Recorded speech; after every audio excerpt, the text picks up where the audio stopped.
Ladies and gentlemen, boys and girls, welcome to episode 196. Ooh, of the JB and Benny Blue Review 196 podcast. on you tricks. Ooh, I like that. Spin the bars early, son. You know what I'm saying? Live stream. Yeah, like Facebook, that.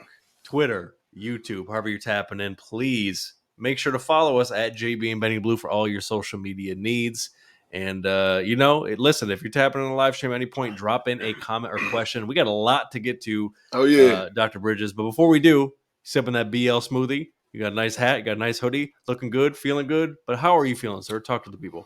Just fine, man. I lost my voice a little bit.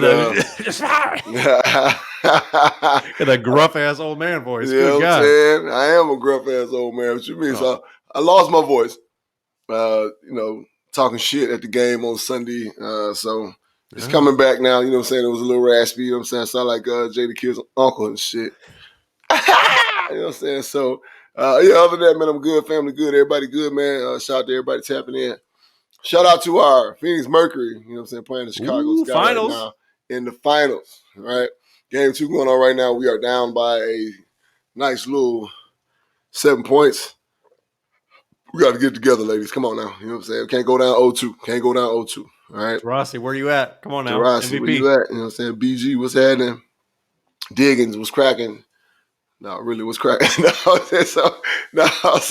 yeah, just chilling, man. Valley life is good. You know what I'm saying? It's cooling down finally. Thank God. Man, but we got a lot to get to, man. You know what I'm saying? We got Fury Wilder. 3, you know what I'm saying? We got Jon Gruden, you know what I'm saying? The email scandal. You know what I'm saying? We got week 5 recap. And the Rick 6 Savage picks, man. It's time to get this thing rolling. Holla at us, man. Tap in Apple Podcasts, you know what I'm saying? Spotify, YouTube, like, subscribe, you know what I'm saying? 5-star reviews are appreciated. All right. We do appreciate it. You know what I'm saying? And tell your friends about us. We're also available on casualsports.com. Live streaming radio in Phoenix. You know what I'm saying? What's happening? All the homies, Earl, Ed, you know what I'm saying? All the homies. And shout out to the Believe Podcast Network. You know what I'm saying? We are now a family of. We love y'all. You know what I'm saying? That's with us on Tuesday nights. You know what I'm saying? My podcast, Burning Bridges, live stream 7:30 Pacific time, 10:30 Eastern on Twitter. You know what I'm saying? AAT Network. I'm talking about AAT Sports _. All right, that's all about the Birds family out of Philadelphia. Shout out to all my folks in Philly. You know what I'm saying? But we representing the West Coast right now. You know what I'm saying? My man Benny out there in La La Land. I'm out here in Phoenix. You know what I'm saying? Yes. The weather's getting nice. Oh my God! You're talking about it last week. You're like, oh my God! We can finally put on an outfit and something just to be fresh and not be like sweating our asses off. I'm tired. Yeah. I'm happy. I'm so happy. Fall is here, sir. Man, it's real. You know what I'm saying? The little bit of fall we get out here in these parts, it's here. Right? You ain't lying. Just for real. You know what I'm saying? Fall is a lost. You know what I'm saying? It's some shit you can find on Indiana Jones. Right, you know what I'm saying, for the West Coast.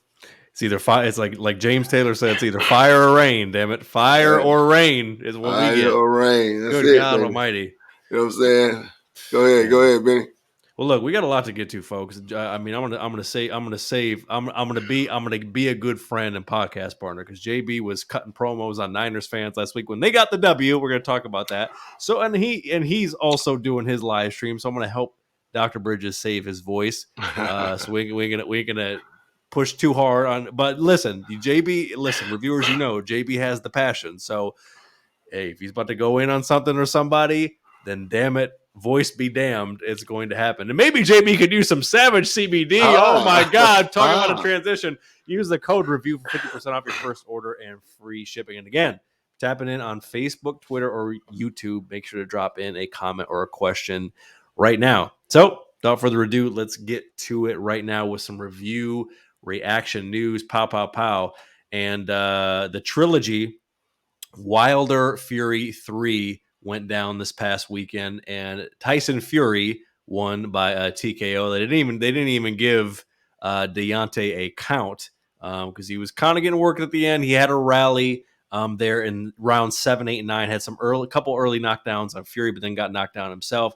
and ultimately it just kind of happened like that. But Dr. Bridge, I actually watched a replay with Arabic announcers, so I couldn't understand a goddamn thing they were saying, and I appreciate it because you already know how some of the top ranked guys get a little bit too Fury centric or a little bit too biased. But as we're talking about our padded production meeting, what did you see in this third matchup in terms of what Fury did and what Wilder may or may not have done? I saw Fury stick to the game plan. I saw Fury be patient. I saw Deontay Wilder have some success early with their plan, trying to throw the jab. But when it all said and done, he just his conditioning was concerning to me. Later rounds, he was gassed, and that was getting him killed. He reverted back to the old telegraph the right hand, you know what I'm saying, go for the big shot, try to take him out in one punch.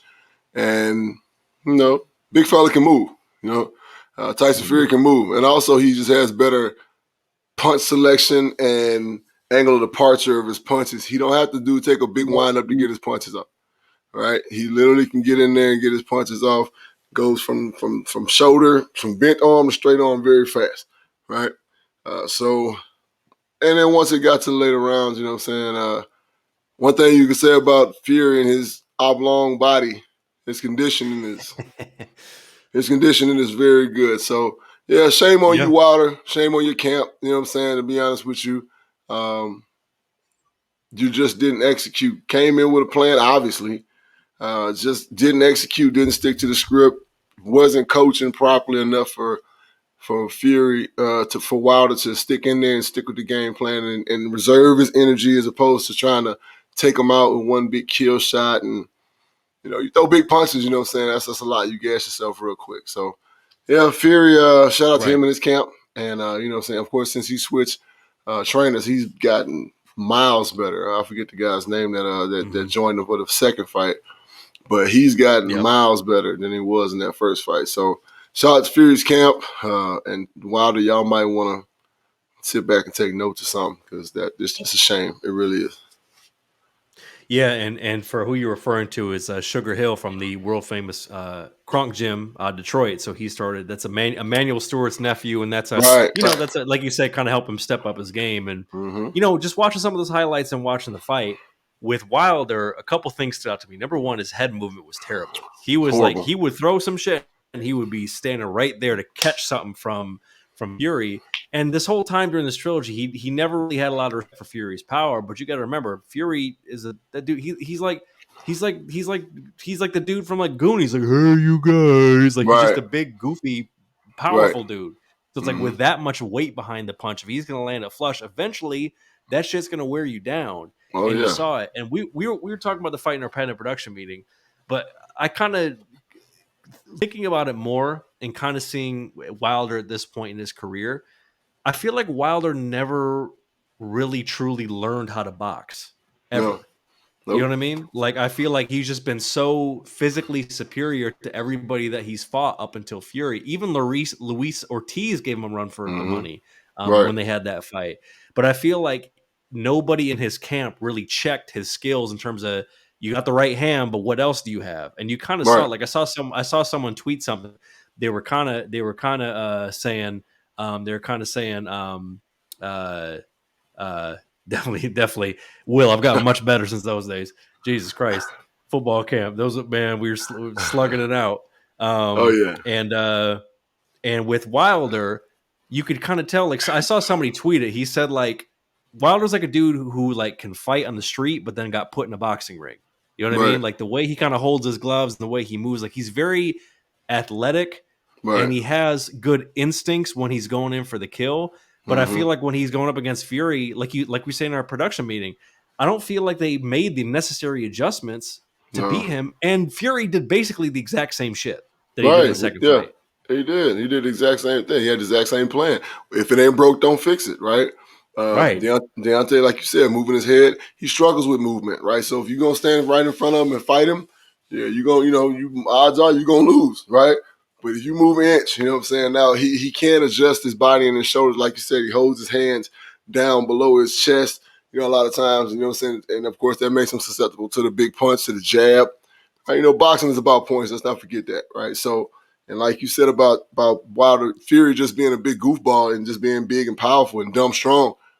he keep throwing that straight jab, and like you said, them old mean hooks, and eventually that shit's gonna keep wrecking like the it's power gonna pile power up. meter in Mortal Kombat, like Right, like eventually exactly. that shit's gonna keep going down. Yeah, she gonna Like, get to the red, and then you're gonna be all fucked up. And that's what happened to Wilder. right. About Finisher. 7th round, he was in the Yep. red. He just never got to that point where, it was finishing until it was just too late, 11th round, right? So everybody said the same thing. Oh, Wilder's got heart. I don't give a fuck about no heart.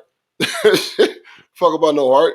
You could have came in there with a better game plan, executed a better game plan, and you'd been better off in the late rounds. Like, but fuck heart. That's a recipe. Yeah. That's a recipe for him to just look like the great Muhammad Ali. Yeah, I saw somebody talking about that. That's a recipe for having fucking brain damage. Like, yes, because he's pushing this guy out there. When he hit the ring, this motherfucker was bleeding from his ear. That's dangerous shit. That's nothing to play with, right? That's nothing to play with. So your camp. You know what I'm saying? You need to change your camp straight up. You just need to change the people that you're dealing with, and you know what I'm saying. Like maybe bring a boxing coach in, like they did with Sugar Hill. You know what I'm saying? And Emmanuel, what's his last name?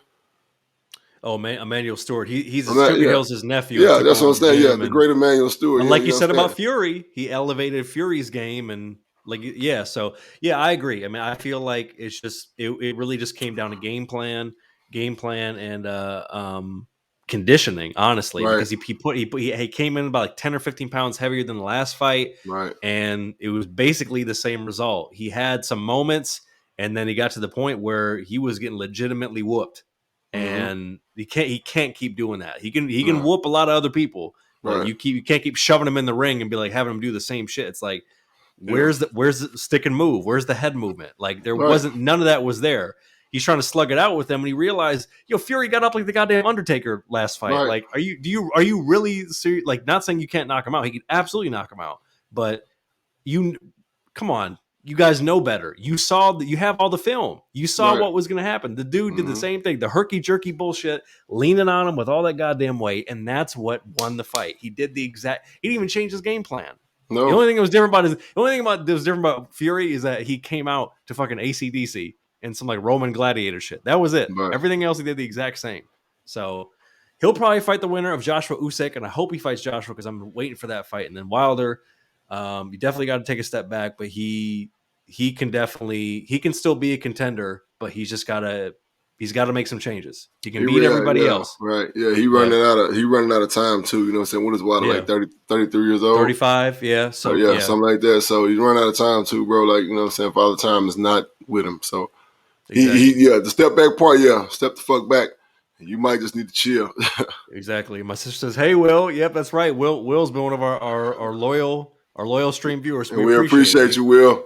Yep, keep dropping in the comments. All right, keeping it moving. I was telling JB before he got on, man, this is the first time in a while that I've really enjoyed college football. Bama loses to A&M close, and then OU makes a comeback, and then the greater Phoenix area's own Spencer Rattler gets benched for old boy Williams. So did you you were watching the Bama game? I believe you actually posted your own meme. Bama game. Yep.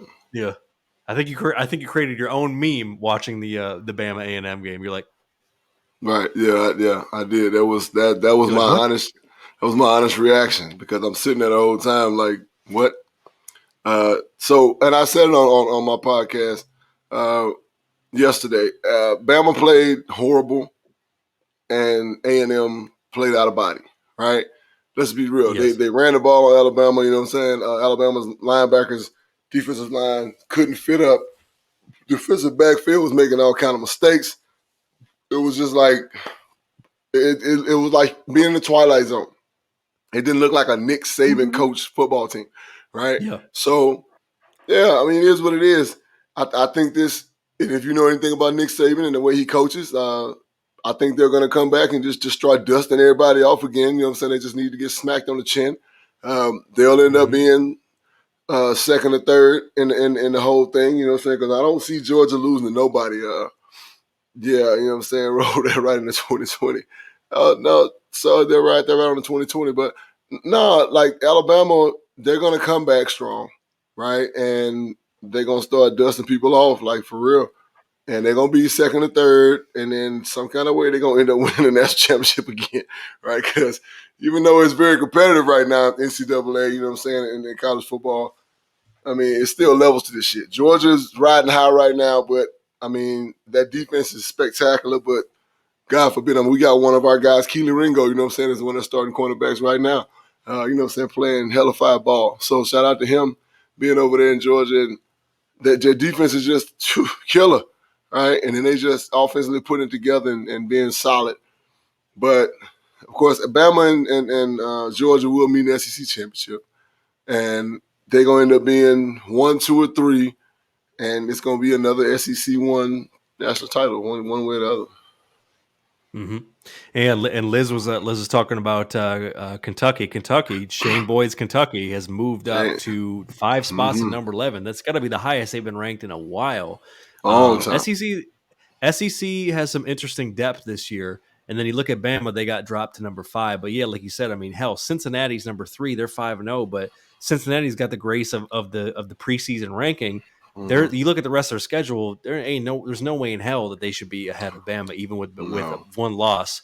Bama, and then obviously you got 3 Big Ten teams in a row: Ohio State, Penn State, Michigan, then Oregon, then Michigan State rounding out the top 10 currently. But looking at what happened I didn't see it. I haven't seen any of the highlights, but people are cutting promos and Spencer Rattler. Did you see any of that game? And what do you make of that? I watched the entire game. Oh, Spencer Rattler is first of all, he's not a very likable kid, right? He's a bit of a douchebag. His father's the same way, so that apple don't fall too far from the tree.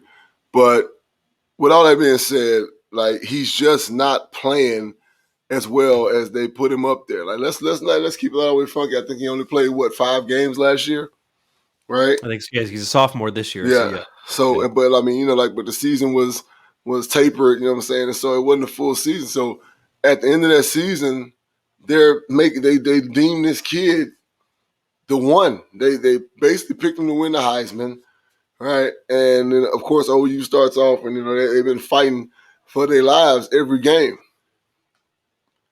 They shouldn't have lost to Texas. I mean, they shouldn't have beat Texas. They almost got beat by Tulane. They almost got beat by Tulane in game 1. They shouldn't have lost. They shouldn't have beat Texas, right? So, I mean, they 5-0 right now, but they could rightfully be motherfucking 3-2. Right. Right? You know what I'm saying? If they'd have lost those games, who knows what would have happened. They had a little bit of luck on their side and momentum, and then Texas just tricked it off. And it was sad to say, sad to watch. That's kind of mad. I was hoping that Texas went on and knocked them off, took them out their misery type shit, but they wouldn't do it. Right.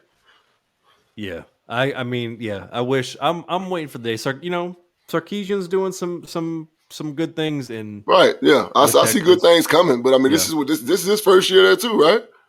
Yes. Yeah. So exactly. I mean, he's outkicked his coverage already. I mean, they're playing good ball. They're playing more aggressive. Offensive, they got to be more consistent. They got the number 1 running back in the nation. Like, how you gonna get up on somebody by 18 points and then lose to them? Right? Like, that's not it. With the number 1 running back in the nation, the big ass offensive line. Right. Well, like we were talking about our Panic production meeting, one thing we can say is this year, and listen, last year was so wonky. Half the teams didn't even want to play. Half the teams played, but they played like 6 games. Right, it was weird as hell. Everything was all it was all fucked up. Yep. But now it feels like college football is coming back to a place where it's like it's not Alabama, and then everybody else gets the scraps. You know what I mean? Like, there's definitely a lot more parity. It just feels better. Maybe a lot of that has to do with the whole name, image, likeness shit, where it's, it feels like things are kind of balancing out as far as with players, what they have to deal with on the field. But honestly, we talked about this on previous episodes, and I mentioned it about the fact that the emergence of social media and these outlets that these people are able to see these young men on, now they can see these kids anywhere, right? So, yep. And what it's doing is making these schools that were mediocre to almost lower high level, it's boosting them up. A Cincinnati, a Tulane, right? Memphis, raised as hell. Cincinnati, of course, if I ain't mentioned them already, like these teams are building because they're getting 3.5, 4, 5-star recruits Yep. to come to these schools. Coastal Carolina. Coastal Carolina, because like now they see SMU's coming back. SMU coming back. You know what I'm saying? What they call the Pony Express, right? You know what I'm saying? So that's back in the day, right? But either way it goes, I think it's the emergence of social media. I think it's the fact that these kids can get seen almost anywhere. I think it's the fact that these kids understand that everybody's playing on football now. You're gonna get seen. It used to only be you go to Power 5 schools or schools that were being seen. Like when I went to Southern Miss back in the day. Of course, Southern Miss was feared. Nobody want to play Southern Miss back in the day, right? And boys in black and gold, you know what I'm saying, gonna bring it to you no matter who you are. And now it's all these mediocre mid-level schools are like that. You know what I'm saying? Yeah, you know, and that's big time because everybody can be seen. Well, everybody can be seen, right? So that's pretty much what it is, man. And it's dope to see because I love it. I love to see competitiveness. I love it. And back in your day, unfortunately, unless you were playing Bama, one of the big box schools, they might have had you on ESPN 8 the Ocho. You know what I mean? Just right. Smacking Louisiana Lafayette and shit. Right. Very, very rarely did when we on TV. I can remember, you know, a few times vividly, but it wasn't a lot of time. Oh man. Well, Dr. Bridges, speaking of a gentleman who used to be on TV, was a coach, and he may be moving to parts unknown with Mitch. Oh my God, the Raiders! Oh my God, the Raiders! The Raiders. Jon Gruden gets exposed for 10 years of leaked emails, mostly to the Washington football team. And for those who aren't aware or didn't see it, Jon Gruden was basically just cutting promos on every group. I think the only people they left out was the Jews. I think he cut promos on everybody else. If you're gay, if you're black, if you're Colin Kaepernick, I mean, everybody, like women in the league, like he was cutting promos on everybody. Definitely saying some messed up shit. Now, look, thinking about wanting to talk about this, at this point, we've been doing this podcast long enough where there isn't really too much about your experience in the league that I don't know about, whether it's on the podcast or just as a friend. But as someone, you know, for anybody that's played at any level, myself included, you kind of hear the Jon Grudens of the world. Everybody's had a coach that's kind of been like him, where he kind of keeps it sort of like straight man to the public, and then behind closed doors, he might say some kind of borderline shit. Yeah. So like, seeing this story, do any moment come to mind, particularly when you're in the league where you were around a coach where you were like, I feel like that dude probably doesn't fuck with black folks once he's off the clock, or anything that you looked at a coach where you're like, he's probably on some other shit behind closed doors? There's been plenty of them. Like, you know what I'm saying? Like, it's been plenty of them. There's no way I played NFL for 10 years and this situation has never come about, or I've never heard or thought that about somebody. I thought about plenty of guys. I thought about a bunch of guys I played with.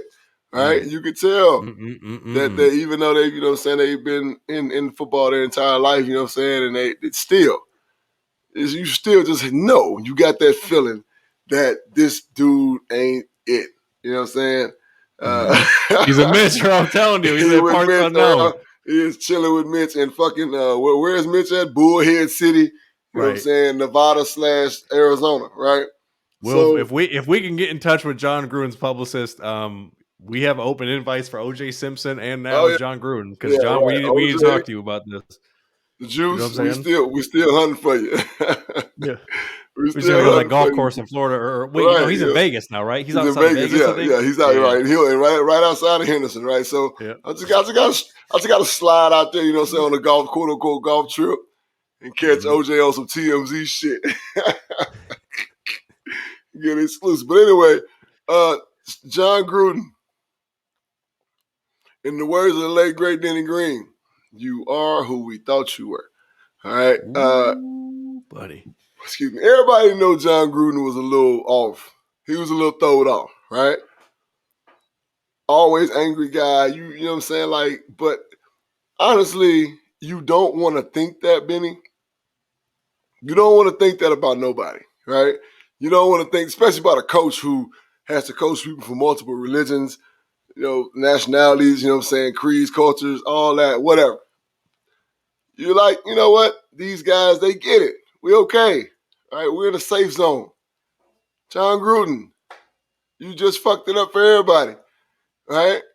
You did. It's just bad now. Right? Because Cat's going to be looking at coaches sideways. Uber Eats.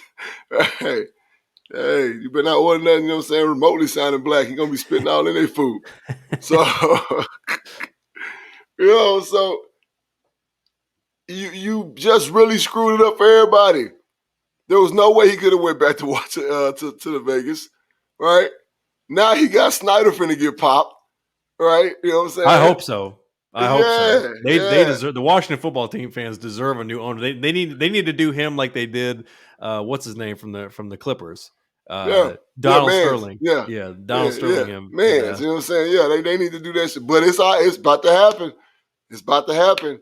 They already, you know what I'm saying, kind of put the little request in or whatever. Yep. Yeah, it's about to happen because, like you said, most of these emails were going there.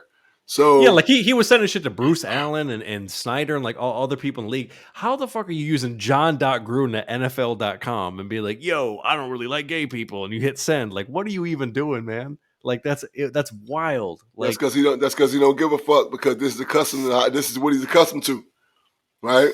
When you're doing something that you don't think is wrong, you are not going to guard it. You're not going to safeguard it. You're not going to shield it because he's doing something he don't think is wrong. Mm-hmm. Right? Ryan Clark said it best. You know what I'm saying? Like, he's been this person. Yep. We just not finding out. So It's okay. It's all right. But again, you just fucked it up for everybody, because now, you know what I'm saying, coach is going to be getting looked at sideways all day. Right? Because everybody got that one coach there like, tell you, this motherfucker here ain't right. Right? This motherfucker ain't right. You know what I'm saying? So, yeah, it's a sad situation, man. And I'm sorry for the fine folks of Raider Nation. Some of the greatest people I know are Raider fans. You know what I'm saying? Loyal. Sucks, man. Sucks. You know? Yep. And just for context, Liz was asking just for context. So the Washington Post put out an initial email where he was saying stuff about DeMaurice Smith, who's the NFLPA president. And then the New York Times found like a bunch of emails. And then this is going back to like 2011, where he was, again, saying the lockout and all that was going on. You know what I'm saying? I mean, if you want to read it for yourself, you can see it right here. This is right. And one of the big issues about where he felt like Jeff Fisher was pressured to draft Michael Sams. Correct. That year. You know what I'm saying? That was a lot of the thing what he was talking about. He felt like that was fucked up. And, so he felt like, he called him, well, you see the verbiage, right? You see the verbiage, you know what I'm saying? So, it's a sad day, but eventually, you know what I'm saying, it's out here. Yeah, and Will brings up a good point. Adam Schefter apparently sent an email to the Washington football team about a story he was writing that he wanted to get like their seal of approval before putting it out. So yeah, man, the shit, we smell a rat. The chickens have come home to roost, and a lot of people are going to get exposed. And it's pretty wild. It's both crazy, but probably good in many aspects, particularly when you're talking about like the Jon Gruden stuff. So hey, Chucky, like Will said, you're about to be doing Postmates, player. I'm anxious to see it. Right? I'm anxious to see what happens from here. Yeah. Like this soap opera, this movie gonna be real good. Yeah, what is it like? What is he gonna be doing? Like Gruden's QB camp on Fox News? Like what is his next thing? Ain't nobody finna send their kid to this motherfucker. Well, some of them will, of course. You know what I'm saying? Yeah. Some of them will. Best believe that. After a few years, after the smoke dies down, he'll be on like with Geraldo Rivera doing, talking about Trump 2024. Like I guarantee it. He'll be doing something like that.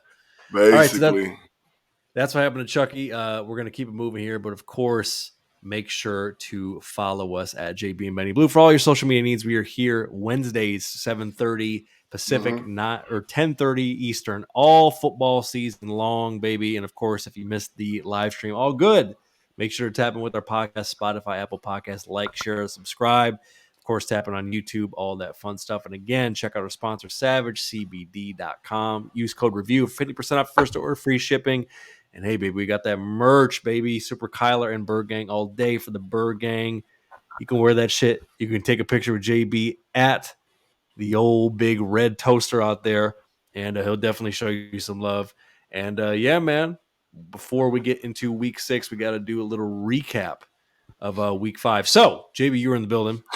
The Cardinals beat the Niners 17-10, and Right. Trey Lance got the start.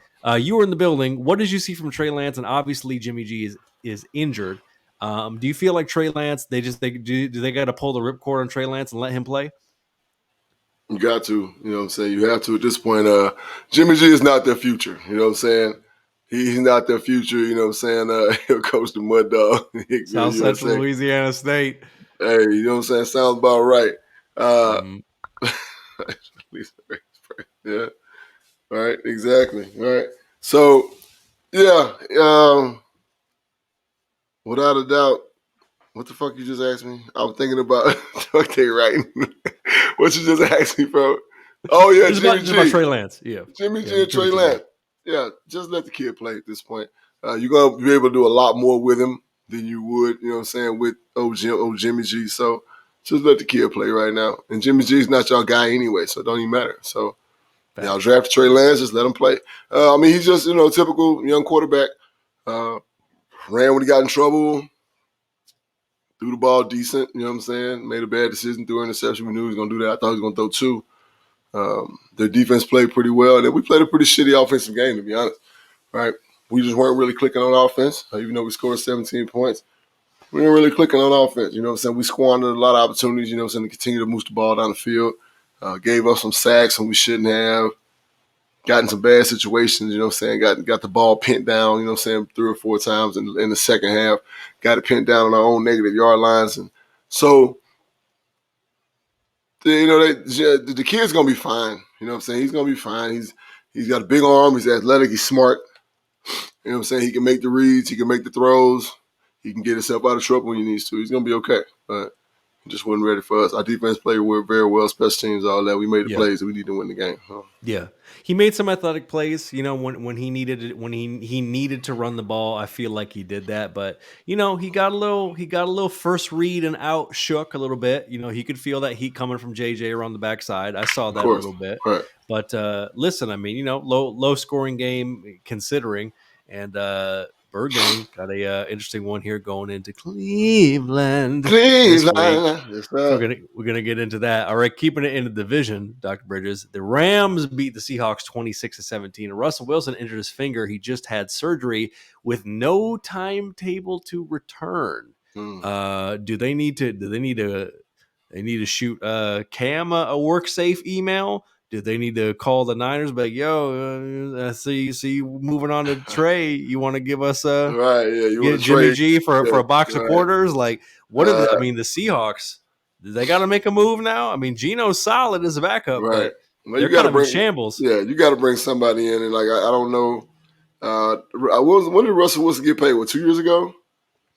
The extension, I think so. Yeah, and keep in mind he's been kind of pulling a Kobe in 07, being like, I don't know, I think I kind of want to get up out of here. Right. So, but that's what I'm saying. So they paid him a couple years ago. They're uncertain about his future, right? So that whole no timetable, right? Yeah, that's bullshit, right? Exactly when somebody gets injured, especially your starting quote-unquote franchise quarterback, exactly when he's supposed to be able to come back. You know what I'm saying? You counting the fucking days down. You got a calendar in your office as a coach, and you marking that shit down because, you need him back. What do you mean? You need him back. Hell yeah, you need him back. Like fucking the Jackson 5s, I want you back. You know what I'm saying? Like, Geno is going to be okay, and I think that if he's out 6 games, they'll probably split 3-3. Right, the defense is still trash. They let Flowers go. I mean, they're in a bad way right now. Just plain and simple. But yeah, I mean, they're gonna be okay. But I mean, if I was them, I would make a phone call to Cam or somebody and be like, "Yo, come on in here and give us a little helping hand here, sir." Yeah, I agree because they got a lot. They got a lot of things happening, and honestly, they really haven't.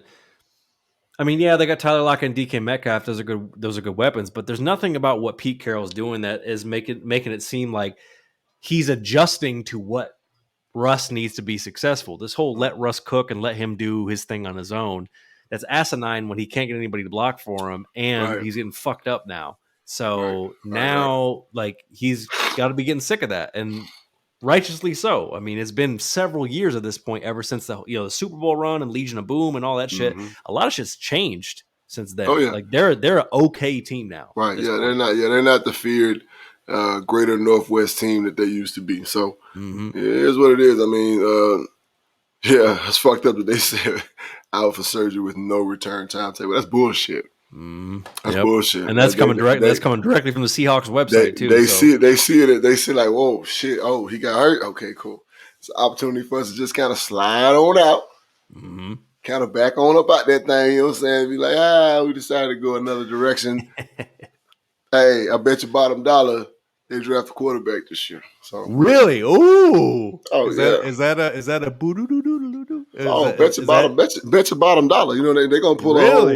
Not to say that Jimmy G has had anywhere near the success that Russell has had.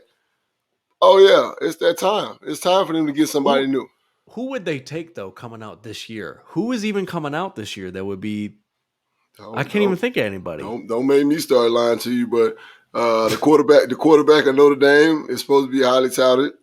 Who else? Man, it doesn't seem like it's a great quarterback draft this year. Nah, it's really not. So I don't really know what kind of draft. It's gonna be a good old line draft this year, right? That's facts. Say that. Yep.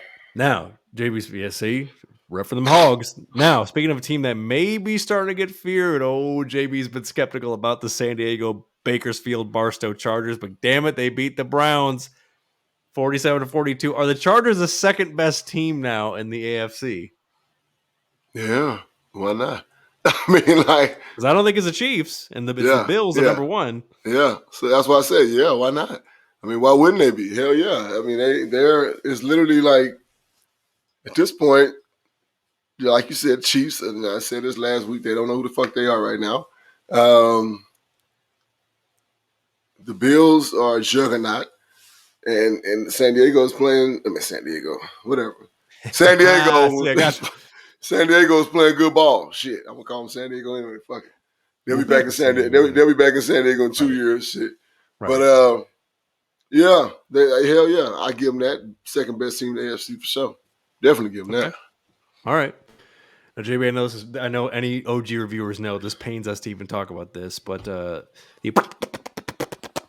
Cowgirls have been them Cowboys beat the Giants, who have got basically everybody on their starting 11 on offense got injured. 44-20. Are the Cowboys kind of sort of maybe for real? Yeah. But we talked about this before the season. I mean, I think Dak is a great quarterback. Right? He's done everything and he's proved everybody wrong from day one. Right? And he's just continuing to get better. So, with the receiver core they got, Lamb and the kid from Alabama, what's his name? Well, they've had Amari Cooper. Is that you referring to? Yeah, Amari Cooper. Yeah. So, you forget he played at Alabama. Yeah. So, Amari Cooper and then Zeke, doing this thing, and then the young running back. The offensive line is decently intact, and then of course the defense is just flying around making plays. So, yeah, they're not to be toyed with. I mean, they coming with it, but we all know the Cowboys were Cowboy. So, I mean, I don't know if it's all gonna fall down one day, because they're having great success right now, and then all of a sudden it's going to all just fall down. Who knows? But right now, I mean, let's take into account that they did beat the Giants, right? 44-20. But at the same time, you beat who's in front of you. You ain't got no control over who you're playing. You take them how they come, you whoop them, and go on about your business. So, yeah, for right now, they for real. Right. Yeah, I definitely want to put them as the top team in the NFC, but they're certainly the best team in their division. And, you got the Bucs, you got the Packers. You got obviously the Birdgang. You probably put the Birdgang. You can argue the Birdgang number one in the NFC at this point. But Cowboys are probably top five. Shot to JC. Yeah. JC, you got your wish. We're finally giving the Cowboys props. Don't get used to it. Come on now. Right. Don't get used to it. Right. Don't let it go to your head now. And finally, Dr. Bridges, we alluded to it, but the Bills beat the Chiefs 38-20. Is it official? Have the Bills surpassed the Chiefs? Is the Chiefs, because people were trying to talk about them as like, oh my God, they're like the Warriors. Like, yeah. No. They've man, the Chiefs are like struggling to find who they are. Mm-hmm. And we knew the Bills were going to be good, right? We knew they were going to be good. They've been building the last 2 years. They've been good. They've just been consistent since Allen's been there. I picked them to win it all, as you know, in our Savage preview. You picked them to win it all. You know what I'm saying? So we knew they was going to be good. So this ain't no damn surprise. What surprised is how the Chiefs have kind of fell off. But, I mean, people going to catch up. People going to catch up. Eventually people going to catch up. Ain't number film out there to be seen. Mm-hmm. We watched more film than you could possibly imagine, and it was bound to happen. Yeah, it's bound to happen. And it's only been 5 weeks, so definitely cannot overreact to where they are now because the Chiefs have been there before, and if the Chiefs get hot and healthy, they might be rolling. All right, that's Week 5 recap. So without further ado, we got to get into Week 6 of Savage Picks. But before we do, we got to see how we're doing after 5 weeks of foosball. And the drum roll, please.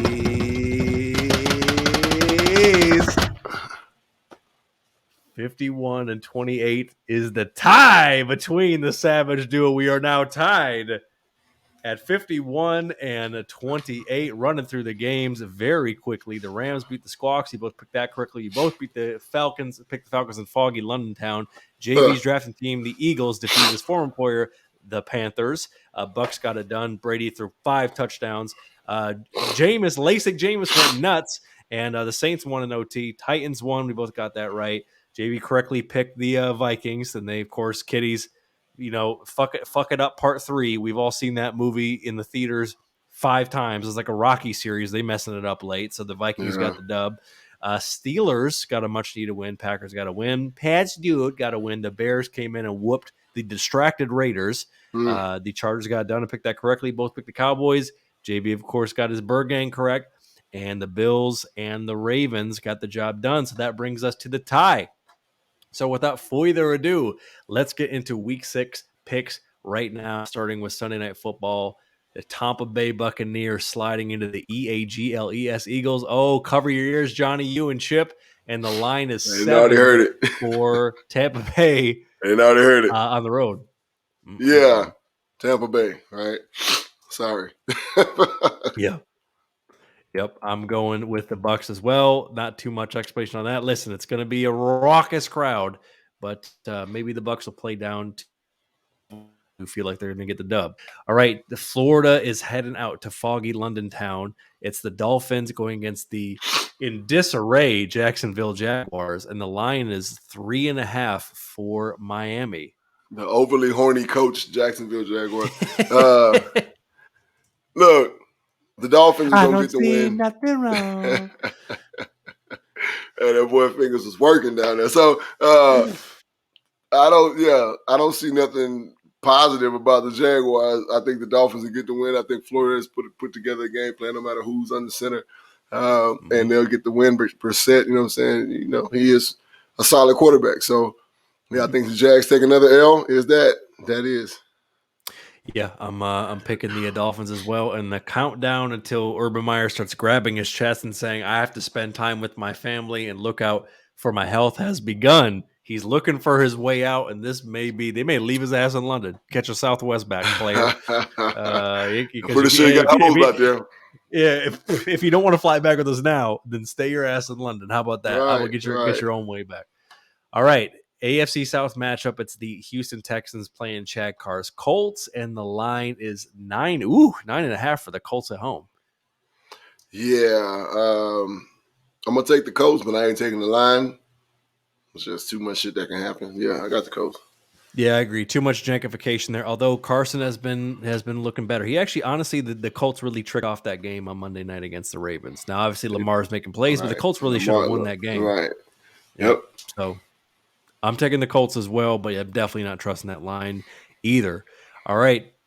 NFC North matchup. Boom, boom, boom, boom, boom. Go, Pack, go. Going against the Bears in Chicago. And the line is 4.5 for the Packers in Soldier Field.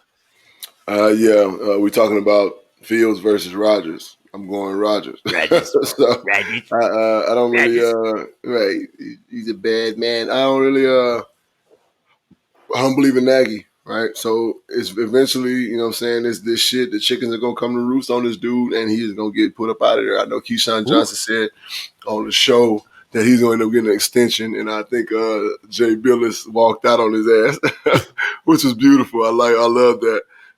But yeah, I think Green Bay just puts together a better plan, makes more plays, and they get the win in the shy.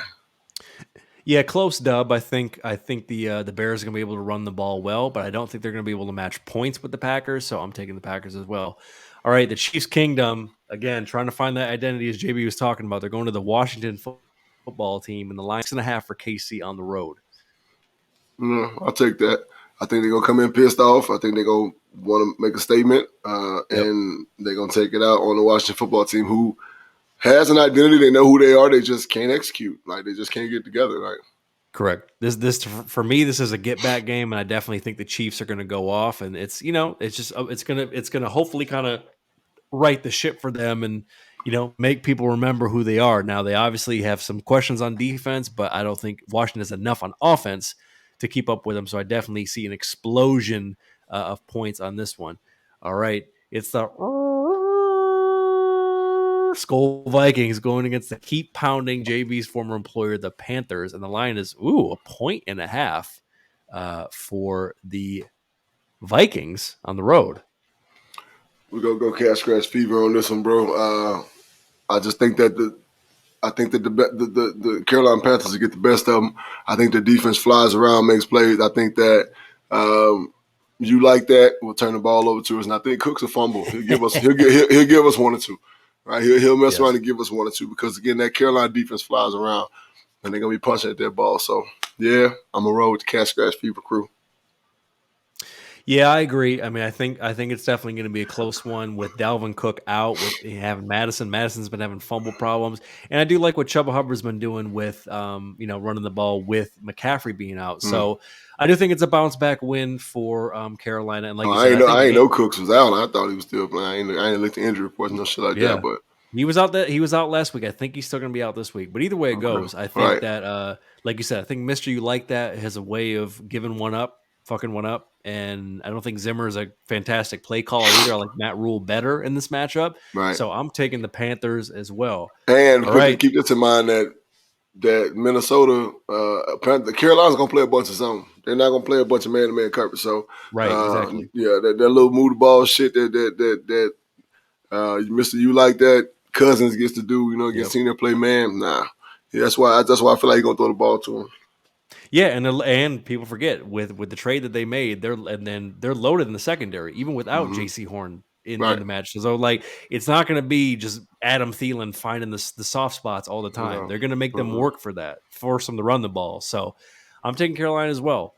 All right, Will, cover your ears. It's an intriguing matchup. It's the L.A., San Diego, Barstow, Bakersfield, parts unknown Chargers going against quote the Raven Nevermore. And the line is 3 for the Ravens at home. When you're in Baltimore, you got to be more careful, right? So L.A. better be more careful. I think their little reign of terror comes to an end in Baltimore. I got the Baltimore Ravens and Lamar Jackson-led Baltimore Ravens getting a W. Yeah, I agree. I do think the Ravens win at home. I think the Ravens are ultimately a better team, but Ravens got to get healthy, and I think I could definitely see the Ravens and the Bills in the AFC Championship this year. I definitely could see that. So, but I think in this matchup, I do think the Ravens get it done. If it were the other way, if the Ravens were in LA, I could definitely see the Chargers winning that game. But coast to coast trip, coast to coast trip, I think the Ravens get it done. All right, it's the Bungles traveling to the Kitties. Jankified game, JB. The line is 3.5 for the Bungles, who almost got a dub against the Packers last week. Well, as I said on my podcast last night, picking this game, you guys are going to play hard. They're going to play hard, but I honestly think that Cincinnati got a good thing going offensively right now. And there is jankification when you have to travel from the West Coast all the way to Detroit and play a 10 o'clock game. Cincinnati literally can ride the bus, in Detroit. So very short flight. I mean, same climate, same kind of atmosphere, except Cincinnati, of course, is going to have a little bit more fanfare. But, I mean, I feel like they're going to adjust. I feel like they're going to start fast, and then, of course, y'all got to play catch up, and then they won't be able to do it. So I just got, got the Bungles getting the dub. And listen, I think with the full roster intact with the Ravens, Yeah, they'd be rough, bro. yeah, I think that they could go to the Super Bowl. Would they win the Super Bowl? I don't know. Mm-hmm. Who I don't knows? know. Yeah, Who but knows? Right. I think at full strength, I think they could. I feel like at full strength is them and the Bills because I think they're more. I think both those teams are more balanced than the Chiefs, honestly. Right. Right. But as far as Bungles and Kitties go, listen, Dan Campbell, you're crying. We appreciate the passion. Yep. No, Earl, because they got to earn it. At this moment, they're not the second best yet. No. They got to beat them boys first, right? They got to beat LA them first. Then they get the nod. Right. But as far as this game goes, if they can contain Jamar Chase, I mean, Joe Burrow's still a young quarterback that can make mistakes.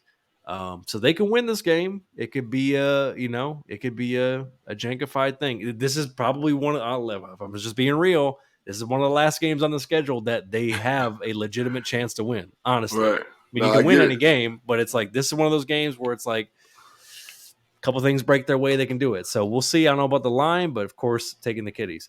All right, keeping it moving here. All right, what are we looking at? All right, the Rams going to the G, the banged up G, man, and the line is 10.5 for the Rams on the road. I'm taking the Rams. I'm taking the line. Okay, here's what it is, bro. I don't know if I'm taking the line, but I'm taking the money line on that for the Rams to win. So all day on that. All right, JB, here we are. The Birdgang going to the dog pound. Sound like a dog in heat. And the line is 3 for Cleveland at home. Make your case for the Birdgang, sir. Cleveland, go get their ass whooped. What you mean? Time for Barkley to retire. God damn, Will. No. So, my Birdgang, man. I've been telling people that we are a pretty evenly matched team as far as like Cleveland and Arizona. We're pretty much put together the same way, right? Give a couple of advantages. Quarterback, us. Defensive backfield, us. Defensive line, us. Their offensive line, I think their running backs. And as far as receivers go, we got a plus on them as well. Defensive back-wise, they're still a young group, right? Very risque. And they depend on their front seven to do a lot. I think our linebacker core is better than theirs. And I think we go in there and we focus up. And I think our focal point is to have a better offensive game this week than we did last week. So if that's the case, shit gonna be dangerous, right? And I'm just gonna give a little tidbit, throw that out there. That little man, if you're gonna escape this week, run towards Myles Garrett's side, right? Because he gonna blow up the field every goddamn time. And even if he gonna bull rush on, you might want to step up and to your left. Right, you know what I'm saying, and get the fuck out of there, get what you can get out and keep chains moving. But I think that we'll get the W. Baker's going to throw us the ball. Byron Murphy, I'm pretty sure, is going to play. And he's making a case for the Pro Bowl. I feel like number 7 is going to pick him off again. Going to get him another one. And Baker Mayfield is going to be Baker Mayfield at the wrong time, which is going to allow us to win the game. Mm-hmm. I'm picking the Cards as well. For all those reasons you just illustrated, I think that there's going to be situations in this game where the Birdgang is going to force Baker to throw, and I think some mistakes are going to be made. So I'm taking the Birdgang as well to get a quality win on the road. All right, we've just got a few games left. Oh, JB, it's the coachless. We're not even. Look, we ain't gonna give that number. The Raiders. Oh, the Raiders. Headed to Denver, and the line is 3.5 for the turmoil-filled Raiders. Woo! What's for Denver, right? 3.5 in Denver. Pardon me, for Denver. Yeah. Yes, line for Denver. Yeah. Well, I got to go with Denver. I don't think this is something that you shake back from just like that. I can't really see them rallying. And then like, you know what? We're gonna come together because our coach was a fucking racist dickhead, right?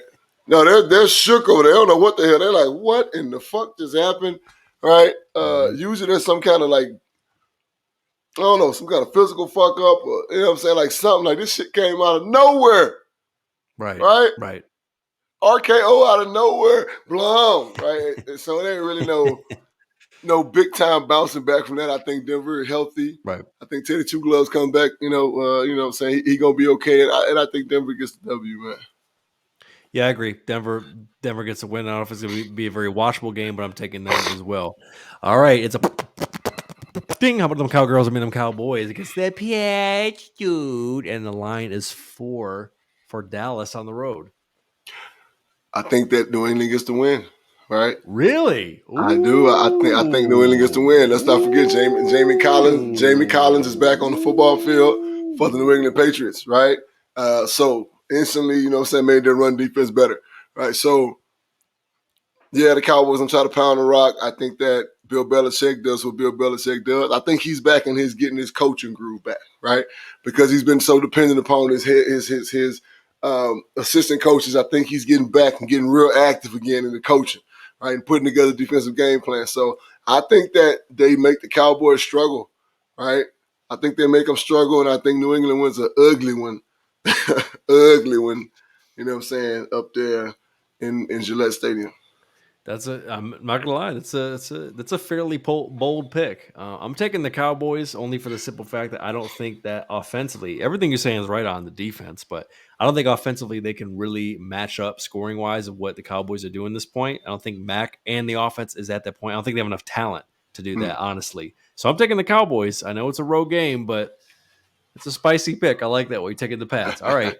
Couple more games left. We got Sunday Night Football, which I don't even know why this game is on Sunday Night Football. It's the Squawks going to the Steelers, and the line is 4.5 for the Steelers at home. I think that honestly, that's the Seahawks go in there and they find a way to win, man. Oh my God, with Gino, Jesus H. Christ. I do. I think they go in there and they find a way to win, man. Juju Smith-Schuster's out, right? Even though he's having a quiet year, he's still a big part of their offense. They still can't run the ball. Big Ben is still a fucking tree back there throwing the ball. Yeah, trust me when I say I think they're gonna get after Big Ben. He's gonna cough it up a couple times, and Gino gonna do enough. He's gonna come out excited, ready to prove the world wrong, and they're gonna go down there and steal a win in Pittsburgh, man. Well, I'm taking the Steelers. If they were in Seattle, I'd take Seattle, but I'm taking the Steelers on this one. And finally, it's the Bills, Mafia. At the Titans, and the line is 4.5 for the Bills on the road. Yep, that's right. Yep, that's right. That's right. Will they might get to 500? Yep, that's right. Yep, exactly what they said. Yep, yep, Bills. Yep, Bills. Yep, that's right. All right, I'm taking the Bills as well. And as far as bye weeks go, we got the Falcons, Saints, Jets, and Niners, and that's it. We'll see who's right, who's wrong, who's both right, who is both wrong. Dr. Bridges, as we approach the end of the show, do you have any final thoughts for the people out there, good sir? Nope. Shout out to the Mercury. Shout out to the Mercury. We got the W. Tied the series up 1-1. Shout out. Good job, girls. Mercury. Valley shit for the Valley. Hashtag for the Valley. Just to be completely honest, man, like, just keep it funky, man. Like, continue to understand that we need us. Our voices matter, right? To divided we, stand. United we stand, divided we fall. All that good shit, right? We need each other, man. We need us. And, there's still injustices going on in the world. There's still horrible shit happening between black and white. There's still, like I read something earlier about, 2 kids getting sentenced, and white kid got sentenced, he got priors and, got caught red-handed, and basically was responsible for his friend's death, and some young black kid who the police wrongfully broke into a place and they accused him of the murder of his friend. This kid gets 65 years, never had no criminal record. That's 2 different court systems for 2 different color people. So there's still injustice going on in the world, man.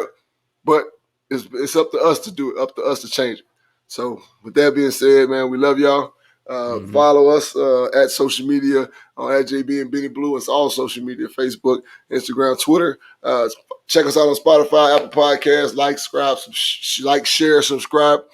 Check us out on YouTube. We appreciate those 5-star reviews. Check me out on Tuesday night, Burning Bridges live stream, 7:30 Pacific Standard Time, 10:30 Eastern on Twitter at AAT Sports _. Right, that's all about the Birds family. Check us out. You know what I'm saying? Rock with us, get with us, holla at us, man. If you got any hate mail, love, hate, whatever you want to send us your demo. You know what I'm saying? You want to questions, comments, concern us, hit us up at our email, man, jbandbennybluereview@gmail.com. Willie will highlight at you, and we appreciate you, man. Other than that, Yes, man, indeed. we got a phone number. If you want to call and just cuss us out, that's perfectly fine. Give them that number, Benny. 818-850-2804. Who Mike Jones? It's 818-850-2804. We'll play the voicemail on the message. That's right. On the voicemail, play it live on the show. And that's it. We appreciate everybody tapping on. We got a lot of comments and questions tonight, so we really appreciate that. We will see you next Wednesday. Enjoy this week of foosball. So glad it's fall and shit's heating up, baby. Sports. You got the Mercury. You got a lot. You got baseball, basketball's coming back. A lot of good shit is happening, and we're gonna cover it all here. So that's it. This has been the JB and Benny Review, episode 196, and we will see you next week. Peace out, baby.